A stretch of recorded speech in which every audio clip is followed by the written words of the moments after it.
नमस्कार, जय Jagannath. Radio chocolate 104 FM ध्रुव मीठार ए विशेष प्रस्तुति भाग्य सेवायत कार्यक्रम को स्वागत करुच्ची मु आर चैनल।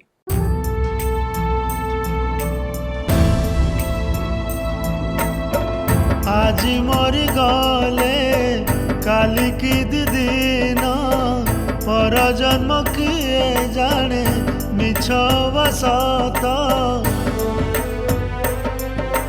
कालियारे मो कालियारे तोते कोटि दंडवत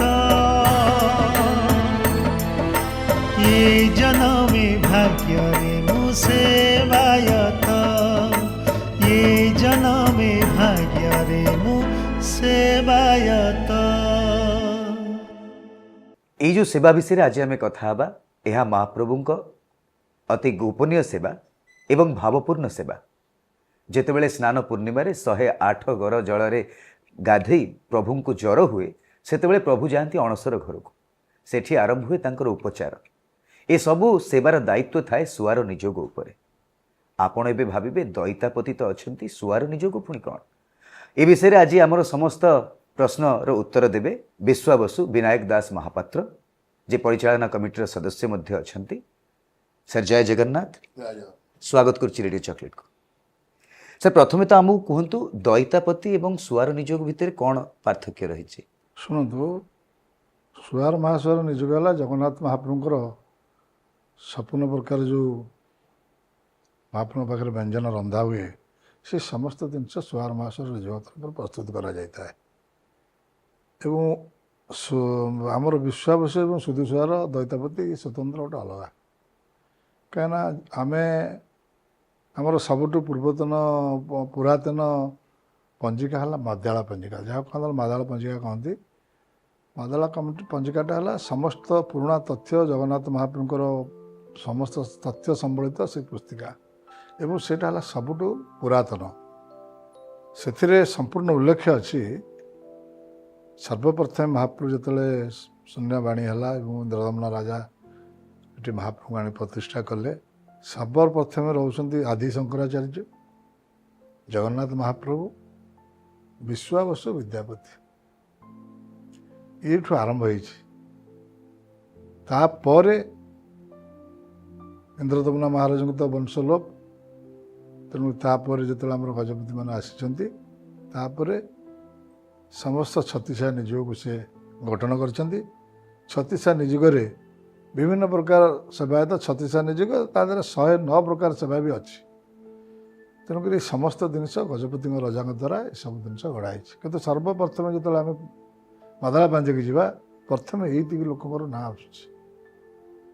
तेणुक विश्वावसु जी है विश्वावसु विद्यापति जड़े ब्राह्मण सेवायत विद्यापति आ जड़े शूद्र सेवायत विश्वावसु।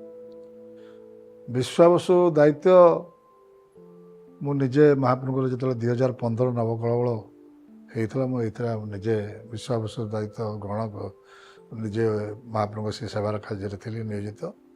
एवं विश्वावसु गोटे ये कार्य जगन्नाथ महाप्रभुर विश्वावसुर गोटे दैतापति परिवार अच्छी जो मैंने कि महाप्रभुर रथयात्रा आसती महाप्रभु सेवा करने 19 वर्ष थे नवकलवल हुए से नवकलवल समस्त गुरु दायित्व थाए विश्वावसु एवं विद्यापति एवं दैतापति मानकर एवं अन्य जो 365 दिन महाप्रभुर सेवा रहे तादर विश्वावसु परिवार 365 दिन सेवा अच्छी जो सेवा जमती महाप्रभुर पाखे जमी नीलमाधव को जमी विश्वावसु आणिक महाप्रभु को जमी सब फलमूल आणिक महाप्रभु को दौला से भाव में प्रत्येक दिन जगन्नाथ महाप्रभुर आलती अवकाश महाप्रभु आलती सर महाप्रभु स्नान करेंगे तापर महाप्रभु भेष हे भेष हो सारा प्रथम जो जलखिया आधारटी प्रथम आधारटी खाइबे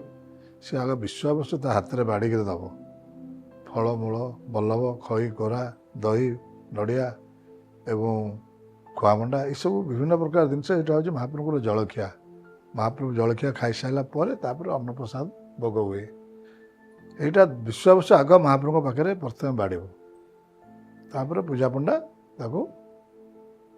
सेवा ମାନେ ଭୋଗ କରନ୍ତି, ପଞ୍ଚବତାରରେ ତାକୁ ପୂଜା କରିବେ ଏବଂ ତାପରେ ସେ ମହାପ୍ରସାଦ ହେବ, ମହାପ୍ରସାଦ ହେବ ଭୋଗ ହେଇକିରି ଆସେ ବାହାରକୁ। ତେଣୁକରି ବିଶ୍ୱାବସୁର ପ୍ରତ୍ୟେକ ଦିନ ଏଇ କାର୍ଯ୍ୟଟି ବର୍ଷକର 365 ଦିନ 365 ଦିନ ବିଶ୍ୱାବସୁ ପରିବାରର ଏଇ କାର୍ଯ୍ୟ ସମସ୍ତେ କରିଛନ୍ତି। ଏବଂ ଆମର ଯେଉଁ ପରିବାରଟି ଅଛୁ ଆମ ଭିତରେ କାହାର କେତେ ଦିନ ପାଳି ଅଛି ସେଇ ଅନୁସାରେ ସଂକ୍ରାନ୍ତି ଘରର ସେ ପାଳି। ସଂକ୍ରାନ୍ତି ହେଉଛି ଆମର 1 ଜଗନ୍ନାଥ ମନ୍ଦିରରେ ଯେମିତି ଆମର ତାରିଖ 1 ବୋଲି ଗଣୁଛ, କିନ୍ତୁ ଆମର ସଂକ୍ରାନ୍ତିଟା ହେଉଛି ମାସର 1 ତାରିଖ, ବୁଝିପାରିଲେ କି? ତେଣୁ ସେଇ ଅନୁସାରେ ସମସ୍ତ ପାଳି ମନ୍ଦିରରେ ସବୁ ନିଷ୍ପତ୍ତି ହେଇଛି। ସବୁ ସେବାୟତଙ୍କର ବିଭିନ୍ନ କାହାର କେତେ ତାରିଖରେ କାହାର ପାଳି ହେବ। ଆମେ ଧର ମୋର ପାଳି ଅଛି, ମୋର ମାସର ସଂକ୍ରାନ୍ତିର 1ରୁ ମୋର ଅଛି, ମାସର 15ରେ ଅଛି, ମାସର 21ରେ ଅଛି, ମାସର 29ରେ ଅଛି, ମାସର 30ରେ ଅଛି। ଏଇଭଳି ଭାବରେ ଯାହାର ଯେଉଁଦିନ ପାଳି ଅଛି ସେଇ ବେଢ଼ରେ ସେ ଯାଇବ, ସେ ମହାପ୍ରଭୁଙ୍କର ସେଇ ସେବାଟି କରିବ। ବର୍ଷ ତମାମ ଆପଣ ଯେଉଁ ସେବା କରନ୍ତି ଆଉ ଅଣସର ସମୟରେ ଯେଉଁ ସେବା, ସେ ଦୁଇଟି ଅଲଗା କେମିତି? ଶୁଣନ୍ତୁ, ଦଇତାପତିଟା ହେଲା ସମ୍ପୂର୍ଣ୍ଣ ଭାବରେ ଗୋଟେ ଗୋପନୀୟ କାର୍ଯ୍ୟ। କାହିଁକିନା ଦଇତାପତି ମହାପ୍ରଭୁଙ୍କର ଆମର ଜ୍ୟେଷ୍ଠ ତ୍ରୟୋଦଶୀ ଠାରୁ ନୀଳାଦ୍ରି ବିଜୟ ପର୍ଯ୍ୟନ୍ତ 1 ମାସ ହେଉଛି ମହାପ୍ରଭୁଙ୍କର ଗୁପ୍ତ କାମରେ ଆମେ ଥାଉ। ଜଗନ୍ନାଥ ମହାପ୍ରଭୁଙ୍କର ଯେତେବେଳେ ମହାପ୍ରଭୁ 108 ଗାରା ସ୍ନାନ ବେଦୀରେ ଆସି ଗାଧୋଇ ସାରିଲା ପରେ ଆମେ ମହାପ୍ରଭୁଙ୍କୁ ଅଣସର ଘରକୁ ନେଇଯାଉ ଏବଂ ଅଣସର ଘରେ ଗୋଟେ ଆବଦ୍ଧ ଘର ଭିତରେ ମହାପ୍ରଭୁ ରହନ୍ତି, ଯେଉଁଟା କି ତା ଭିତରକୁ କାହାର ପ୍ରବେଶ ନଥାଏ। ଏକମାତ୍ର ଦଇତାପତି ଏବଂ ଜଗନ୍ନାଥ ମହାପ୍ରଭୁ, ଆଉ ଦ୍ୱିତୀୟ ଲୋକ ତା ଭିତରକୁ କାହାର ପ୍ରବେଶ ନଥାଏ।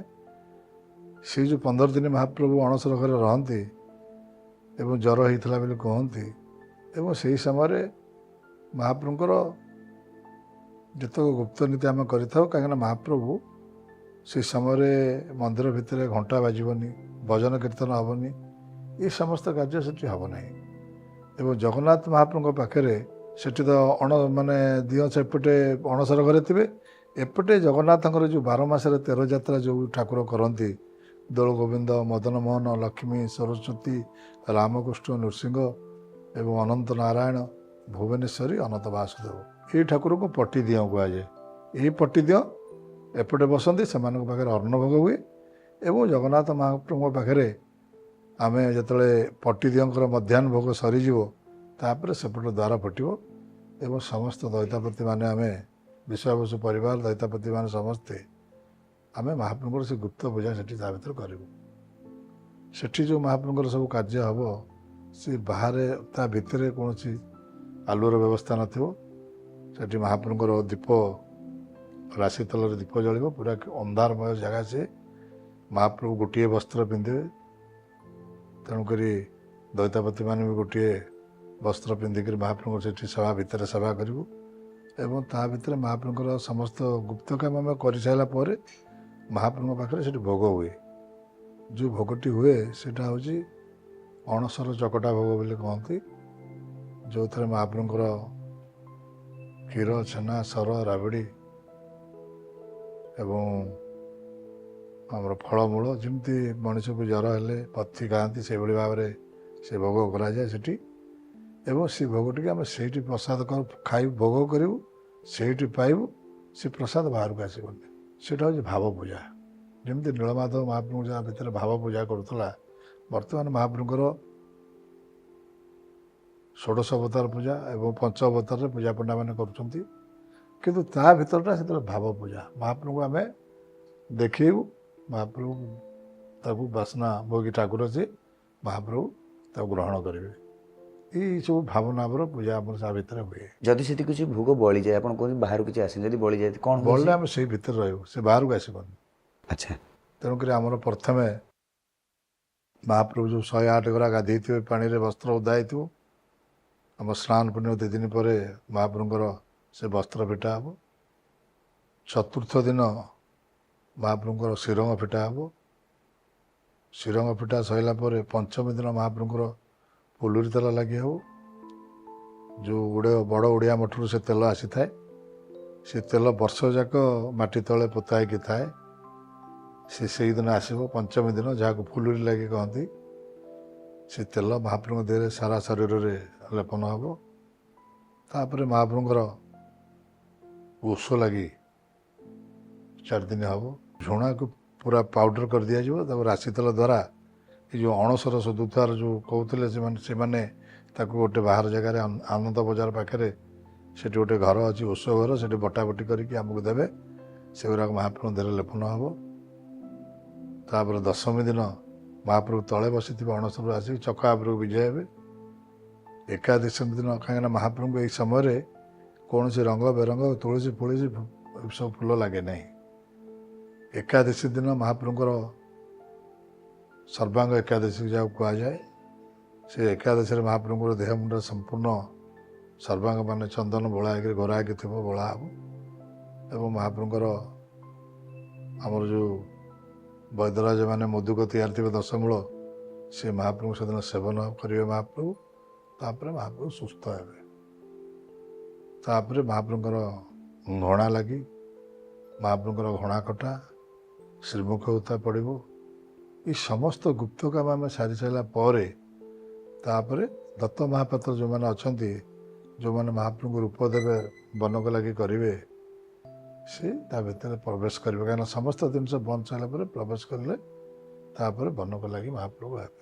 ବନକ ଲାଗି ଯେଉଁ ହୁଏ ସେସବୁ ଏଇ ଯେଉଁ ଇଏ ରଙ୍ଗରେ ନୁହଁ, ତାର ସ୍ୱତନ୍ତ୍ର ପଥର ଦ୍ୱାରା ସେସବୁ ରଙ୍ଗ ଅଛି। ଶଙ୍ଖ ଚୂରା ହେଇକିରି ଧଳା ବାହାରିବ, ରାଶି ତେଲ ଧଳା ହେଇକିରି କଳା ସଂଗ୍ରହ ହେବ। ଏଇ ଟାଇପ୍ର ସବୁ ପ୍ରାକୃତିକ ରଙ୍ଗ। ସାଥିରେ 4ଟି କଲର, ଧଳା, କଳା, ହଳଦିଆ, ନାଲି। ଏଇ 4ଟି କଲରରେ ମହାପ୍ରଭୁଙ୍କର ବନକ ଲାଗି ହେଇଥାଏ। ଏବଂ ତାପରେ ମହାପ୍ରଭୁଙ୍କର ନବଯୌବନ ଦର୍ଶନ ହେବ। ତାପରେ ମହାପ୍ରଭୁ ନବଯୌବନ ଦର୍ଶନ ସରିଲେ ମହାପ୍ରଭୁ ଘୋଷ ଯାତ୍ରାରେ ବାହାରିବେ, ଯେଉଁଟାକି ସମ୍ପୂର୍ଣ୍ଣ ଦାୟିତ୍ୱ ଦଇତାପତିଙ୍କର ଥାଏ। ଏହି ସମୟ ଭିତରେ ଆମର ସଦାବେଳେ ଘରେ ହବିଷଣ ହେଇଥାଏ, ଗୋଟିଏ ବେଳେ ଆମେ ଖାଇବୁ। ଆଉ ଗୋଟିଏ କଥା ହେଉଛି, ଗୋଟେ ବଡ଼ କଥା, ଏହି ସମୟ ଭିତରେ ଆମର ଛୁତିକିଆ ମୃତ୍ତିକିଆ ବାରଣ ହୁଏନି। କାହିଁକିନା ଦଇତାପତିଙ୍କର ଏଭଳି ଗୋଟେ ସେବା, ତାଙ୍କର ବିକଳ୍ପ ନାହିଁ। ତେଣୁକରି ଆମେ ମହାପ୍ରଭୁଙ୍କର ଯଦି ଆମ ଭିତରେ କିଏ ଚାଲିଗଲା, କେମିତି ଛୁଆଟି କିଏ ଜନ୍ମ ହେଲା, ସିଏ ଯାଇକରି 21 ଦିନ ହେଲେ ମହାପ୍ରଭୁଙ୍କର ସେବା କରିବ। କାହିଁକିନା ଆମର ସେବାଟା ଏଭଳି ଗୋଟେ ସେବା, ପିଲାଦିନରୁ ପିଲା ସେଠି ଦେଖିକିରି ସେବା ଶିଖିବେ। ଆମେ ସଂସାରରେ ଲାଶ ପୋଡ଼ିକିରି ଆସି ସାରିଲା ପରେ ମହାପ୍ରଭୁଙ୍କୁ ଯାଇ ସେବା କରିବୁ, କାହିଁକିନା ବିକଳ୍ପ ନାହିଁ। ଆମ ସେବା କେହି ଜାଣନ୍ତି ନାହିଁ। ଆମେ ତା ଭିତରେ କ'ଣ କରୁ ଆମେ ବାହାରେ ପ୍ରକାଶ କରୁନାହିଁ। ଯେଉଁଠିକି ପ୍ରକାଶ କରିବା କଥା ସେ କଥା ଗୁଡ଼ାକ ଗଣମାଧ୍ୟମକୁ ଆସେ, ଆଉ ସବୁ ଆସେ ନାହିଁ। ତେଣୁକରି ଏହି ଗୁରୁତ୍ୱପୂର୍ଣ୍ଣ ସେବାରେ ଆମେ ଥାଉ। ମହାପ୍ରଭୁଙ୍କୁ ନବଦିନାଥଙ୍କ ଯାତ୍ରାରେ ଗୁଣ୍ଡିଚା ମନ୍ଦିରକୁ ନେଉ ଏବଂ ଗୁଣ୍ଡିଚା ମନ୍ଦିରରୁ ମହାପ୍ରଭୁଙ୍କୁ ଆଣି ପୁଣି ନୀଳାଦ୍ରି ବିଜୟରେ ମହାପ୍ରଭୁଙ୍କ ସିଂହାସନରେ, ରତ୍ନ ସିଂହାସନରେ ପୁଣି ମହାପ୍ରଭୁଙ୍କୁ ରୁନ୍ଧିକିରି ପୁଣି ବର୍ଷ ଯାକ ପାଇଁ ମହାପ୍ରଭୁଙ୍କୁ ସେଠି ଛାଡ଼ିବୁ। ତାପରେ ଦଇତାପତିଙ୍କର ଆଉ ଗୋଟିଏ ପାର୍ଟ ଅଛି। ମହାପ୍ରଭୁଙ୍କର ଗୋଟେ ଚିତା ଲାଗି ହୁଏ, ଚିତା ଲାଗି ଅମାବାସ୍ୟା, ଯେଉଁଦିନ କି ମହାପ୍ରଭୁଙ୍କର ହୀରା ନୀଳା ମହାପ୍ରଭୁଙ୍କର ମସ୍ତକରେ ଲାଗେ। ସେଇଟା ଆମେ ସମସ୍ତ ଦଇତାପତି ଭାଇମାନେ ସିଂହାସନରେ ଚଢ଼ିକିରି ସେ କାର୍ଯ୍ୟ କରୁ। ତାପରେ ଆଉ ଗୋଟେ ଦେଖିବେ ରାହୁରେଖା ଲାଗି, ଯେଉଁଟା ରାକ୍ଷୀ ପୂର୍ଣ୍ଣିମା ଦିନ ହୁଏ, ବଳଭଦ୍ର ଜନ୍ମଦିନ। ସେଠି ମହାପ୍ରଭୁଙ୍କର ରାହୁରେଖା ଲାଗି ସୁନାର ମହାପ୍ରଭୁଙ୍କର ସମ୍ମୁଖରେ ଲାଗେ। ଆହୁରି ଗୋଟିଏ ହେଉଛି କଷାପୋଡ଼ା ଲାଗି, ପଇତା ଲାଗି। ଏସବୁ ଜିନିଷ ଦଇତାପତିଙ୍କର ସମୂହ ସେବା, ଗୋଷ୍ଠୀଗତ ସେବା, ସମସ୍ତେ ଯାଇକରି କରିବୁ। କିନ୍ତୁ ବିଶ୍ୱାବସୁ ସେବାଟା ସ୍ୱତନ୍ତ୍ର ଅଲଗା, ପ୍ରତ୍ୟେକ ଦିନ ସେ କାର୍ଯ୍ୟ କରିବୁ, ସେଇଟା ଗୋଷ୍ଠୀଗତ ସେବା ନୁହେଁ। ଏବଂ 19 ବର୍ଷରେ ଯେତେବେଳେ ନବକଳେବର ହୁଏ, ମହାପ୍ରଭୁଙ୍କର ଯେଉଁ ରାମ ଜନ୍ମଦିନ, ରାମ ନବମୀ ବାସିରେ ଦଶମୀ ଦିନ ଆମର ମହାପ୍ରଭୁଙ୍କର ଆଜ୍ଞା ନେଇକରି ଆମେ ନବକଳେବର ଯାତ୍ରା ଆରମ୍ଭ କରୁ। ଏବଂ ବିଶ୍ୱାବସୁ ବିଦ୍ୟାପତି ଯିଏ ମୁଖ୍ୟ ଦଇତାପତିମାନଙ୍କର ଗଜପତି ରାଜା, ତାଙ୍କୁ ଗୁଆ ଟେକିକି ଦେଇଥାନ୍ତି। ଏବଂ ବିଶ୍ୱାବସୁ ବିଦ୍ୟାପତି 4 ଦାରୁ ସଂଗ୍ରହ ପାଇଁ ଆମେ ଯେତେବେଳେ ଯାଉ, ଆମେ ସର୍ବପ୍ରଥମେ ଚାଲିକିରି ମା ମଙ୍ଗଳାଙ୍କ ପାଖକୁ ଯାଉ।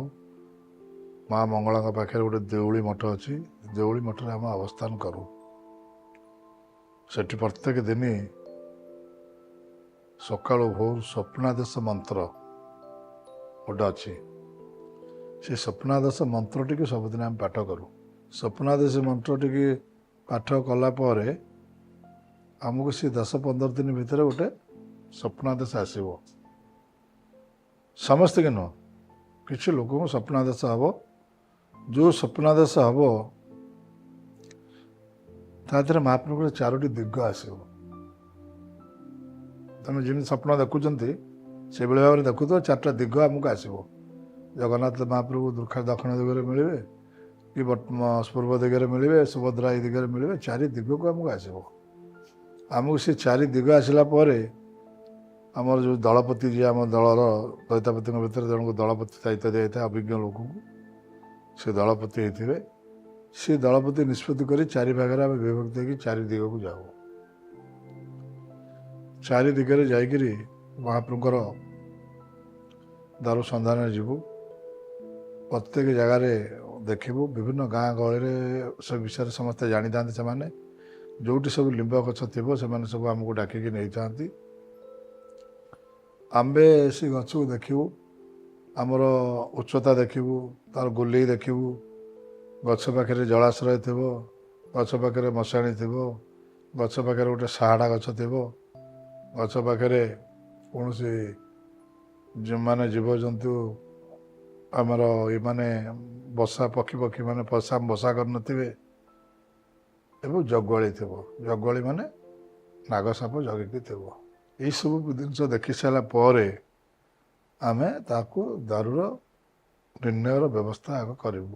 ଶଙ୍ଖ ଚକ୍ର ଚିହ୍ନ ଥିବ। ଏସବୁ ସରିଲା ପରେ ଆମେ ଦାରୁ ନିର୍ଣ୍ଣୟ କରିଥାଉ।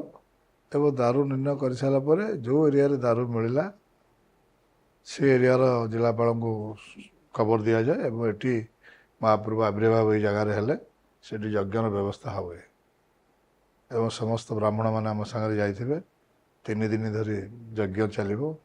ଯେଉଁ ଯଜ୍ଞରେ ପାଣି ଟିକେ କେହି ପିଇବେନି। ପୁରା ମହାପ୍ରଭୁଙ୍କର ଲକ୍ଷେ ନୃସିଂହ ଜପରୁ ଯଜ୍ଞ ଆରମ୍ଭ ହେବ। ଯଜ୍ଞ ସରିସାରିଲା ପରେ ତାର ପୂର୍ଣ୍ଣାହୁତି ପଡ଼ିବ। ପୂର୍ଣ୍ଣାହୁତି ପଡ଼ିସାରିଲା ପରେ ଆମର ଯେଉଁ ହବିଷାନ୍ନ ଆମେ ଆରମ୍ଭ କରିବୁ। ନହେଲେ ସେ 3 ଦିନ ଯାକ 3 ଆପଣ ଯାକ ଜଳ ଗ୍ରହଣ କରନ୍ତି? ଜଳ ଗ୍ରହଣ ହେବନି କି ଏବଂ ହବିଷାନ୍ନ ଖାଦ୍ୟ ବି ହେବନି। କାହିଁକି ନା ତାର ଯଦି ଏସବୁ ଜିନିଷ କରାଯାଏ ଆମର ସନ୍ଦେହ ଅଛି ଦାରୁ ପୋଲା ପଡ଼ିଯିବ। ପୋଲା ପଡ଼ିଲେ ମହାପ୍ରଭୁ ତିଆରି ହେଇପାରିବେନି। ତେଣୁକରି ଏସବୁ ଜିନିଷକୁ ଆଖି ଆଗରେ ରଖିକିରି ଏସବୁ ବ୍ରତ ଆମର ପାଳନ କରାଯାଇଥାଏ। ତାପରେ ମହାପ୍ରଭୁଙ୍କର ଶଗଡ଼ି ହୁଏ। ଶଗଡ଼ିରେ ଯେମିତି ପ୍ରଥମେ ସୁଦର୍ଶନ ମହାପ୍ରଭୁ ଆସିବେ, ତାପରେ ପୁଣି ଆମେ ଭଟ୍ଟାଗୋରଙ୍କ ଦାରୁ ପାଖକୁ ଯିବୁ। ସେଠି ସେଭଳି ଭାବରେ ବ୍ୟବସ୍ଥା କରାଯିବ। ଏମିତି 4 ଦାରୁରେ ଯିବୁ ଏବଂ ବିଶ୍ୱାବସୁ ବିଦ୍ୟାପତିଙ୍କର ଦାୟିତ୍ୱ 4 ଦାରୁରେ ଜଗନ୍ନାଥଙ୍କ ଦାରୁ ସାଙ୍ଗରେ ସେମାନେ ଆସିବେ। ସବୁ ଦାରୁର ଯଜ୍ଞରେ ବସିବୁ ଏବଂ ପୂର୍ଣ୍ଣାହୁତିରେ ଭାଗ ନେବୁ। ଏବଂ ସେଭଳି ଭାବରେ ମହାପ୍ରଭୁଙ୍କର ସେ ଯାତ୍ରା ସରିଲା ପରେ ତାପରେ ଦ୍ୱିତୀୟ ପାଟ ଆମର କୋଇଲି ବୈକୁଣ୍ଠରେ ଦାରୁକୁ ଅବସ୍ଥାନ କରାଯାଏ। କୋଇଲି ବୈକୁଣ୍ଠରେ ଦାରୁର ନିର୍ମାଣ କାର୍ଯ୍ୟ ସେଠି ହୁଏ।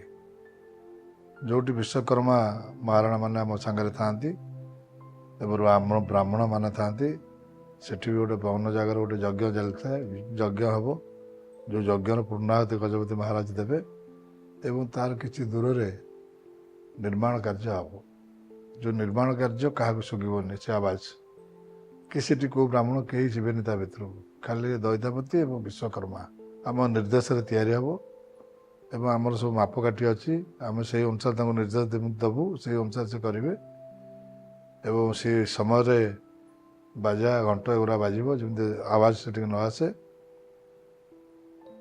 ସେ ମହାପ୍ରଭୁଙ୍କର ସେ କାର୍ଯ୍ୟ 10 ଦିନ ସରିଲା ପରେ ମହାପ୍ରଭୁଙ୍କର ନବକଳେବର ବିଧାନ ଆରମ୍ଭ ହେବ। ନବକଳେବର ପ୍ରକ୍ରିୟା ମହାପ୍ରଭୁଙ୍କର ସମ୍ପୂର୍ଣ୍ଣ ଭାବରେ ପୂର୍ଣ୍ଣାହୁତି ସରିସାରିଲା ପରେ ଦେଉଳକୁ ଶୋଧ କରାଯିବ। ସମ୍ପୂର୍ଣ୍ଣ ଦେଉଳ ମନ୍ଦିର ବନ୍ଦ ହେବ, ଲାଇଟ୍ ଅନ୍ଧାର ହେବ ଏବଂ ନୂତନ ବିଗ୍ରହ ଯେଉଁ ତିଆରି ହେଇଥିବେ ତାଙ୍କୁ ନେଇକରି ଆସିବୁ। ଅଣସର ଘରେ ତାଙ୍କୁ ରଖାଯିବ ଏବଂ ପୁରୁଣା ବ୍ରହ୍ମ ଠାକୁରଙ୍କର ବ୍ରହ୍ମରୁ ଆଣିକି ନୂଆ ବ୍ରହ୍ମ ତାଙ୍କର ସ୍ଥାପନ କରାଯିବ। ସେଥିରେ ଯେଉଁ 4 ଜଣ ଆମର ନିଷ୍ପତ୍ତି ହେଇଥିବ ସେଇ 4 ଜଣ ହିଁ କରିବେ। ତା ଭିତରକୁ ସେ ସମୟରେ ଆଉ କେହି ଯିବେ ନାହିଁ। ଏବଂ ମହାପ୍ରଭୁଙ୍କର ସେଇ ଗୁପ୍ତ କାମ ସରିସାରିଲା ପରେ ଆମେ ସମସ୍ତ ଭାଇମାନେ ଯାଉ। ସେଇ କବାଟ ବି ବନ୍ଦ ଥିବ। ଆମେ ସେଇଠି ମୁଣ୍ଡିଆଟେ ମାରି ଏଠି ଆମର ସବୁ ଅଛି ଭେଟ ଦେବା ପାଇଁ, ସବୁ ଭେଟ ଦେଇକରି ମହାପ୍ରଭୁଙ୍କୁ କରିକିରି ଆମେ ପୁଣି ମହାପ୍ରଭୁଙ୍କ 10 ଦିନ ପାଳନ କରିବୁ। ସେଠୁ ଯିବୁ। ସେ କାମ ସରିଲା ପରେ ପୁରୁଣା ଠାକୁରଙ୍କୁ ନେଇକି ପାତାଳି କରିବୁ କୋଇଲି ବୈକୁଣ୍ଠରେ।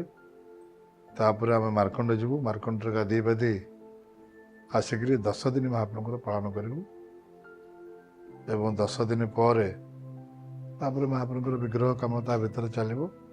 1 ମାସ ଧରି ମହାପ୍ରଭୁ ଭଲ ଭାବରେ ସମସ୍ତ ଯେମିତି ମଣିଷ ଶରୀରରେ ରକ୍ତ ମାଂସ ହାଡ଼ ଯେଉଁଭଳି ଭାବରେ ଖଞ୍ଜା ହେଇଛି ମହାପ୍ରଭୁଙ୍କୁ ସେଇଭଳି ଭାବରେ ତିଆରି ହେବ।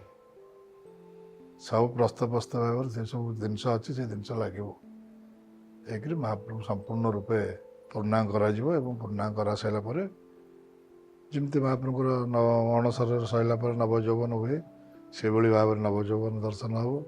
ସେଇଭଳି ଭାବରେ ମହାପ୍ରଭୁଙ୍କର ରଥଯାତ୍ରା ହେବ। ପୁଣି ମହାପ୍ରଭୁ ପ୍ରଭାଦିନତ୍ୱ ଯାତ୍ରା କରିକରି ଶ୍ରୀମନ୍ଦିର ଆସିବେ।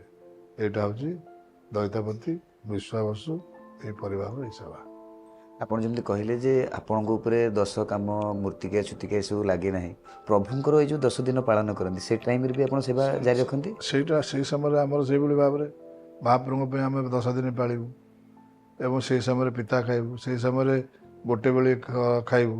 ଏ ସମସ୍ତ ଜିନିଷ ଯେମିତି ମଣିଷର ସେଇଭଳି ଭାବରେ ସମସ୍ତ ଜିନିଷ ପାଳନ ହେବ। ପୁଣି 10 ଦିନ ମହାପ୍ରଭୁଙ୍କର ମାର୍କଣ୍ଡରେ ସମସ୍ତେ ଯାଇକରି ଇଏ କରିବୁ, ତୁଠକୁ ଯାଇକରି ସମସ୍ତେ ଗାଧା ସ୍ନାନ କରିବୁ ଏବଂ ସମସ୍ତେ ମୁଣ୍ଡ ଦଣ୍ଡା ପ୍ରାୟ ଲୋକ ହେବେ। ଏ ସମସ୍ତ ବିଧିବାଦୀ ଯେମିତି ଚାଲିଛି ସେଇଭଳି ଭାବରେ ମହାପ୍ରଭୁଙ୍କର କରାଯାଏ। ମାନେ କେଉଁ ପୂର୍ବ ଜନ୍ମରେ ଆମର କ'ଣ ସବୁ ତପସ୍ୟା କ'ଣ ଥିଲା, ମହାପ୍ରଭୁଙ୍କ ଆଶୀର୍ବାଦରେ ଆମକୁ ଏ ସେବା ମିଳିଛି।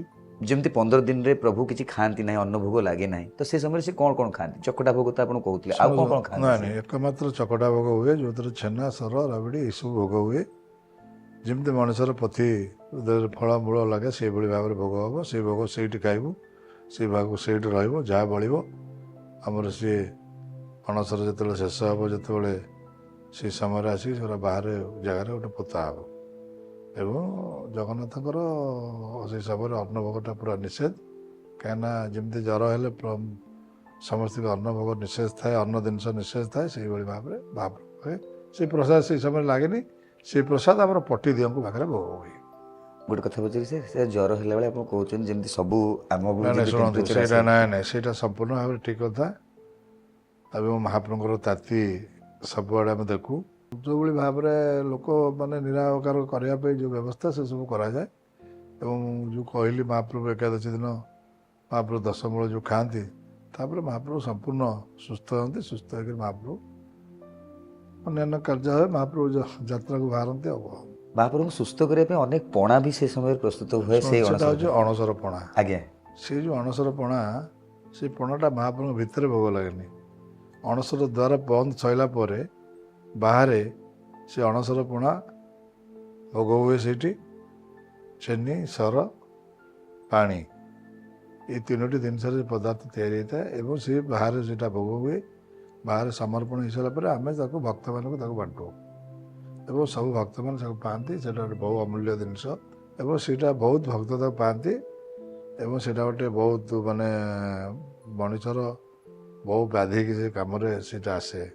ପ୍ରଭୁଙ୍କ ଯେଉଁ ଔଷ ତିଆରି ହୁଏ, ଯେଉଁ ଉପଚାର ହୁଏ, ସେ ଔଷ ସବୁ କେଉଁଥିରେ ତିଆରି ହୁଏ? ଔଷଧଟା ହେଉଛି ଆମର ଝୁଣାକୁ ପୁରା ବଟା ହେବ, ପାଉଡ଼ର ଭଳିଆ ହେବ। ତାପରେ ରାଶି ତେଲ ଦିଆହେଇକିରି, ଘଣା ରାଶି ତେଲ ସିଏ ଆସିକିରି ଗୋଳିଆ ହେଇକିରି ସେ ଗୋଟେ ମାନେ ଗୋଟେ ଅଠା ଟାଇପ୍ର ଆସିବ। ସେଇଭଳିଆ ଜିନିଷ ସେ ମହାପ୍ରଭୁଙ୍କ ପାଖରେ ହେବ। ତାପରେ ମହାପ୍ରଭୁଙ୍କର ଏଇ ଯେଉଁ ବାସୁଙ୍ଗା ପାଟ, ସେ ପାଟର ଦେହରେ ପାଟ ବି ଲାଗିବ। ସେ ବହୁତ ଜିନିଷ ଅଛି। ସେସବୁ ଜିନିଷ ଅଣସର ଭିତରେ ସେ କାର୍ଯ୍ୟ କରାଯାଏ। ଖଳି ଲାଗି ନୀତି ଗୋଟେ ଅଛି ପ୍ରଭୁଙ୍କର ଏଇ ଅଣସର ସମୟରେ। ଅଣସର ଯେଉଁ ଖଳି ଲାଗି, ସେଇଟା ଖଳି ଲାଗି ଯେଉଁ ବଡ଼ ଆମର ଏକାଦଶୀ ଦିନ ଯେଉଁ ମହାପ୍ରଭୁଙ୍କ ପାଖରେ ଖଳି ଲାଗି ହୁଏ, ଯେଉଁଟା ମହାପ୍ରଭୁଙ୍କର ଏଇ ଯେଉଁ ଅଣସର ସଦୃଶ୍ୟର ମାନେ ତାଙ୍କ ଘରେ ସେ ଖଳି ପ୍ରସ୍ତୁତ କରନ୍ତି। ଅଟା, କଇଁଥ ଅଟା, ପାଣି, ଯେଉଁଟା କି ଗୋଟେ ଅଟା ଟାଇପ୍ର ହେବ, ଯେଉଁଥିରେ ମହାପ୍ରଭୁଙ୍କର ଶ୍ରୀରଙ୍ଗରେ ସେଇଟା ଲେପ ଦିଆଯାଏ ଏବଂ ମହାପ୍ରଭୁଙ୍କର ଖଳି ଲାଗି ତାକୁ କହନ୍ତି। ସେଇଟା ମହାପ୍ରଭୁ ଖଳି ପଡ଼ି ସାରିଲା ପରେ ତାପରେ ମହାପ୍ରଭୁ ବନକ ଲାଗି ହୁଅନ୍ତି, ଯେଉଁଟା ଚିତ୍ର ହୁଅନ୍ତି କୁହାଯାଏ। ସେଇଟା ଖଳି ଲାଗି ସରିଲା ପରେ ମହାପ୍ରଭୁ ଚିତ୍ର ଲାଗି ହୁଅନ୍ତି। ଏ ଖଳି ଲାଗିଟି ସେ ଅଣସର ସଦୃଶ୍ୟର ଘରୁ ପ୍ରସ୍ତୁତ ହେଇକି ଆସିଥାଏ। ଯେଉଁ ମୋଦକ ସବୁ ତିଆରି ହୁଏ ପ୍ରଭୁଙ୍କ ପାଇଁ, ସେ ସବୁ କେଉଁଥିରେ ତିଆରି ହୁଏ? ଶୁଣନ୍ତୁ, ମୋଦକ ତାଙ୍କର 10-12 ପ୍ରକାର ଚେରମୂଳି, ସେ ଚେରମୂଳି ଦ୍ୱାରା କରାଯାଏ। ସେମାନେ ଯେଉଁ ଆମର ବୈଦ୍ୟରାଜ ସେମାନେ ଅଛନ୍ତି, ସେ ତାଙ୍କ ଘରେ ସେ ସବୁ ଚେରମୂଳି ଶୁଖିଆ ଶୁଖି କରିକି ରଖିଥିବେ। ଏଇନେ ବି ସେ ପ୍ରସ୍ତୁତି ତାଙ୍କର ଚାଲିଥିବ। ଏବଂ ସେ ଦିନେ ଦୁଇ ଦିନ ଥିବ ତାକୁ ବାଟିକିରି ତାକୁ ତିଆରି କରିକିରି ତାକୁ ଭଲ ଚୁଲି ନୂଆ ଚୁଲିରେ କାଠରେ ତାକୁ ଲଗେଇକିରି ସବୁ କରିକିରି ଗୋଟେ ନଡ଼ୁ ଟାଇପ୍ର କରିକିରି ସେ ଆଣିଥାନ୍ତି। ଆମେ ତାକୁ ମହାପ୍ରଭୁଙ୍କ ପାଖରେ ଲାଗି କରିଥାଉ ଏବଂ ତାକୁ ବି ପ୍ରସାଦ ସରିଲା ପରେ ଭକ୍ତମାନଙ୍କୁ ଦିଆଯାଏ। ସମସ୍ତ ଭକ୍ତମାନେ ବି ତାକୁ ପାଆନ୍ତି ଏବଂ ସେଟାକୁ ଦଶମୂଳ କୁହାଯାଏ। ସବୁ ଚେରମୂଳି ଦ୍ୱାରା ଏବଂ ଆୟୁର୍ବେଦିକ ଚେରମୂଳି ଦ୍ୱାରା ଏସବୁ କାର୍ଯ୍ୟ ହୁଏ। ଏଇ ଅଣସର ସମୟରେ ଭକ୍ତମାନେ ଯାଆନ୍ତି ଅଲାରନାଥଙ୍କ ପାଖକୁ, ଆପଣମାନେ କିନ୍ତୁ ପ୍ରଭୁଙ୍କ ସେବା ଗୁପ୍ତ ନୀତିରେ କରନ୍ତି, କେବଳ ଆପଣମାନେ ହିଁ ସେ ସମୟରେ ପ୍ରଭୁଙ୍କୁ ଦେଖନ୍ତି। ତ ଭକ୍ତମାନେ ଅଲାରନାଥ ଯିବା ସେଠି କ'ଣ ମାହାତ୍ମ୍ୟ ରହିଛି? ନା ଶୁଣନ୍ତୁ, ଏଠି ଚୈତନ୍ୟ ମହାପ୍ରଭୁ ନିଜେ ଆସିକରି ସେତେବେଳେ ଅଣସରରେ ମହାପ୍ରଭୁଙ୍କୁ ଦେଖା ପାରିନଥିଲେ। ତେଣୁକରି ସେ ଯେତେବେଳେ ପ୍ରଭୁଙ୍କୁ ଡାକିଛନ୍ତି, ସେ ପ୍ରଭୁଙ୍କୁ ଗୋଟେ ଶୂନ୍ୟବାଣୀ ହେଇଛି, କହିଲେ ଅଣସରରେ ମୋତେ ତୁ ଏଠି ଦେଖା ପାଇବୁ। ମୁଁ ଅଲାରନାଥ ରୂପରେ ବ୍ରହ୍ମଗିରିରେ ସେ ଯେଉଁ ମହାପ୍ରଭୁ ଅଲାରନାଥ ମହାପ୍ରଭୁ ରୂପରେ ସେ ଦର୍ଶନ ଦେଉଛନ୍ତି ଏବଂ ଜଗନ୍ନାଥଙ୍କୁ ସେ ସମୟରେ ଯିଏ ନ ଦେଖିପାରିବ ସେ ଅଲାରନାଥକୁ ଦେଇକରି ମହାପ୍ରଭୁଙ୍କୁ ଦର୍ଶନ କରିକିରି ତାର ପୁଣ୍ୟ ସେ ଲାଭ କରିବ। କାହିଁକି ନା ମହାପ୍ରଭୁ ସେ ସମୟରେ ଅଣସର ଭିତରେ ଥାଆନ୍ତି। ତେଣୁ ସ୍ୱତନ୍ତ୍ର ଭାବରେ ଅଲାରନାଥଙ୍କୁ ସେ ବାବଦରେ ମହାପ୍ରଭୁ ଯାଇକରି ଅଲାରନାଥଙ୍କୁ ଲୋକ ଦର୍ଶନ କଲେ ଜଗନ୍ନାଥଙ୍କୁ ଦର୍ଶନ କଲା ଭଳିଆ ତାଙ୍କର ଫଳପ୍ରାପ୍ତି ହୁଏ। ସେ ଟାଇମ୍ରେ ଆପଣଙ୍କୁ ଟିକେ ସ୍ପେଶାଲ୍ ଫିଲ୍ ହେଉଥିବ, କେହି ଆସିପାରୁନାହାନ୍ତି ମହାପ୍ରଭୁଙ୍କ ପାଖକୁ, ଆମେ ବର୍ତ୍ତମାନ ମହାପ୍ରଭୁଙ୍କ ପାଖରେ ଅଛୁ ଏକୁଟିଆ। ନାଇଁ ସେଇଟା ତ ସେଇଭଳି ଅବସ୍ଥା। ଆପଣ ଦେଖିବେ ଦେଉଳ ପୁରା ଖାଁ ବର୍ତ୍ତମାନ କେହି ବି ଆସନ୍ତି ନାହିଁ, ତଥାପି ବହୁତ ଲୋକ ଯେତେବେଳେ ଜ୍ୱର ହେଇଥାଏ ମହାପ୍ରଭୁଙ୍କୁ, କିଛି ଲୋକ ଯେମିତି ତମକୁ ଜ୍ୱର ହେଲେ କିଛି ଆତ୍ମୀୟ ଲୋକମାନେ ତମର ଆସିକରି ଘରେ ଦେଖା କରନ୍ତି, ଫଳମୂଳ ଧରିକିରି ଆସନ୍ତି। ସେଇଭଳି ଭାବରେ ଯେତେବେଳେ ମହାପ୍ରଭୁଙ୍କୁ ଏଇ ମହାପ୍ରଭୁ ଯେଉଁ ଅଣସର ଘରେ ଥାଆନ୍ତି, ବହୁତ ଲୋକ ବି ଆଣିକିରି ଫଳମୂଳ ଆଣିକି ଦେଇକି ଯାଆନ୍ତି। ସେ ଜାଣିଛନ୍ତି ଯେ ମହାପ୍ରଭୁଙ୍କର ଏଇଟା ହେଉଛି ଅସମୟ ବେଳ, ଏବେ ଦୁଃଖ ବେଳ, ମହାପ୍ରଭୁ ଏଇନେ ଅଣସର ଘରେ ଅଛନ୍ତି, ଆମେ ଟିକେ ଫଳମୂଳ ଧରିକି ଯିବୁ। ଲୋକ ଆସୁଛନ୍ତି, ଦେଉଛନ୍ତି ଏବଂ ମହାପ୍ରଭୁ ସେ ପ୍ରସାଦକୁ ଭୋଗ ହେଉଛି। ସେ ସିଷ୍ଟମ୍ ବି ବର୍ତ୍ତମାନ ସୁଦ୍ଧା ଅଛି। ଅଣସର ଘରେ ବେଶୀ ବି ଲୋକ ଅଛନ୍ତି, ଫଳମୂଳ ଧରିକିରି ସବୁ ଆସିବେ ଏବଂ ସେଉଟିଏ ହଉ, କଦଳୀଟିଏ ହଉ, କ୍ଷୀରଚେନା ସରଟିଏ ହଉ ଆଣିକିରି ସେଠି ଦେଇକିରି ଯିବେ। ଦେଉଳ ମନ୍ଦିର ଭିତରେ ଆମର ଗାରଦ ଘର ଅଛି, ନୃସିଂହଙ୍କ ପାଖରେ ମୁକ୍ତିମଣ୍ଡପ ପାଖରେ ନୃସିଂହ ଘର ଅଛି, ସେଇଠି ସବୁ ଦିଅନ୍ତି। ସେ ସମସ୍ତ ଜିନିଷ ସେ ଭୋଗ ସମୟରେ ସେଠି ଲାଗେ। ଯିଏ ଯାହା ଦେଇଥିବ ସବୁତକ ସେଠି ଭୋଗ ସମୟ ଲାଗିବ, ସବୁତକ ଏକାଠି ଗୋଳିଆ ଗୋଳି ହେବ, ସେଇଠି ଆମେ ସେ ପ୍ରସାଦ ପାଇବୁ। ଯେଉଁ ଭକ୍ତ ଯାହାର ଯିଏ ଦେଇଥିବ ଆମର ତା ମନୋକାମନା ନିଶ୍ଚିତ ପୂର୍ଣ୍ଣ ହେବ। ତେଣୁକରି ସେ ଜିନିଷ ସମସ୍ତେ ସେହି ସମୟରେ ପ୍ରଭୁଙ୍କ ପାଖକୁ ଆସିଥାନ୍ତି ଏବଂ ଅଣସରରେ ଦର୍ଶନ କରିବା ନିହାତି ଦରକାର। କାହିଁକିନା ପ୍ରଭୁଙ୍କର ଗୋଟେ ଦୁଃଖଦ ସମୟ, ସେ ସମୟରେ ଠାକୁରଙ୍କ ପାଖରେ ଦର୍ଶନ କରିବା ପାଇଁ ବହୁତ ଲୋକ ବି ଆସିକି ଦର୍ଶନ କରି ଯାଆନ୍ତି। ଯେଉଁ ଫୁଲୁରି ତେଲଟି ପ୍ରସ୍ତୁତ କେଉଁଥିରେ କରାଯାଏ? ଶୁଣନ୍ତୁ, ଫୁଲୁରି ତେଲ ଗୋଟେ ରାଶି ତେଲ ଦେହରେ ହୁଏ। ରାଶି ତେଲ ଦେହରେ ବିଭିନ୍ନ ଜୁଇ ଫୁଲଠୁ ଆରମ୍ଭ କରି ବହୁତ ଜିନିଷ ଗୁରେ ପଡ଼ିଥାଏ। ବାସ୍ନା ତା ଭିତରେ ସେ ଫୁଲୁରି ତେଲର ବାସ୍ନା ସ୍ୱତନ୍ତ୍ର ଅଲଗା। ସେଇଟା ଗୋଟେ ବର୍ଷ ମାଟି ତଳେ ଆମର ବଡ଼ ଓଡ଼ିଆ ମଠ ମହନ୍ତ ମହାରାଜ ତାକୁ ପ୍ରସ୍ତୁତ କରନ୍ତି ଏବଂ ସେ ମାଟି ତଳେ ବର୍ଷେ ପୋତା ହେବ।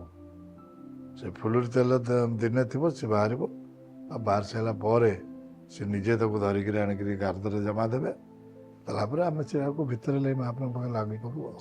ଏବେକା ଯେଉଁ ପରିସ୍ଥିତି ଅଛି, ଆପଣଙ୍କର ଏଇ ଯେଉଁ ଶିକ୍ଷା ଆପଣ ଲାଭ କରିଛନ୍ତି, ଆପଣଙ୍କ ପୂର୍ବପୁରୁଷଙ୍କଠୁ ଆପଣ ଲାଭ କରିଥିବେ, ତାପରେ ଆପଣଙ୍କ ପରପୁରୁଷଙ୍କୁ ଆପଣ ଏହା ଦେଇକି ଯିବେ, ତ କେତେ ଉତ୍ସାହ ଦେଖୁଛନ୍ତି? ସମସ୍ତ ସେବା ତ ଜନ୍ମ ମହାପ୍ରଭୁଙ୍କ କୂଳରେ ଜନ୍ମ ହେବା ତ ସେଇଟା ହେଉଛି ପ୍ରଭୁଙ୍କ କଥା। କାହିଁକିନା ବହୁ ମୁନି ଋଷି ତପସ୍ୟାରେ ବର୍ତ୍ତମାନ ଅଛନ୍ତି, କେମିତି ଟିକେ ଦୈତାପତି ରୂପରେ ଜନ୍ମ ହେବ, ମହାପ୍ରଭୁଙ୍କ ସେବା କରିବ।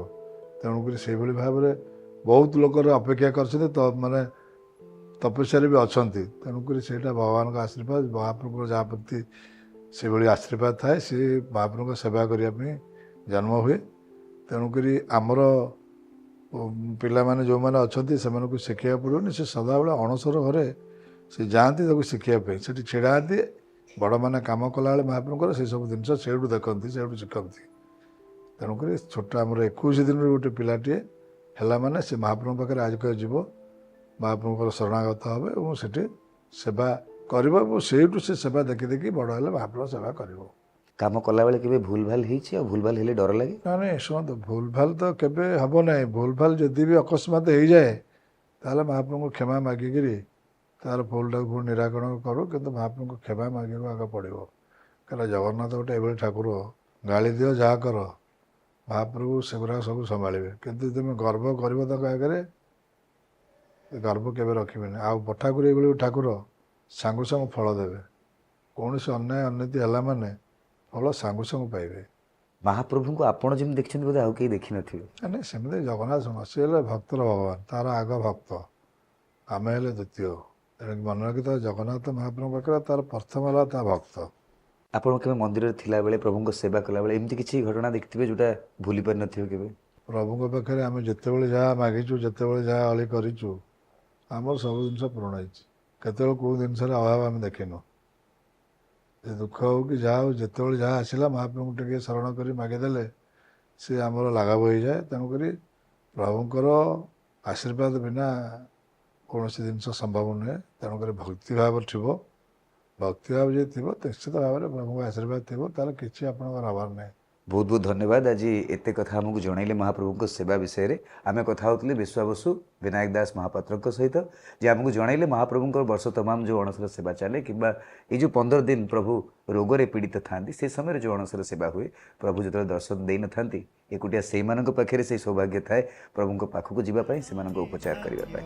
ବହୁତ ବହୁତ ଧନ୍ୟବାଦ। ଜୟ ଜଗନ୍ନାଥ। ଜୟ ଜଗନ୍ନାଥ। ये जन्मे भाग्य रे मु सेवायत।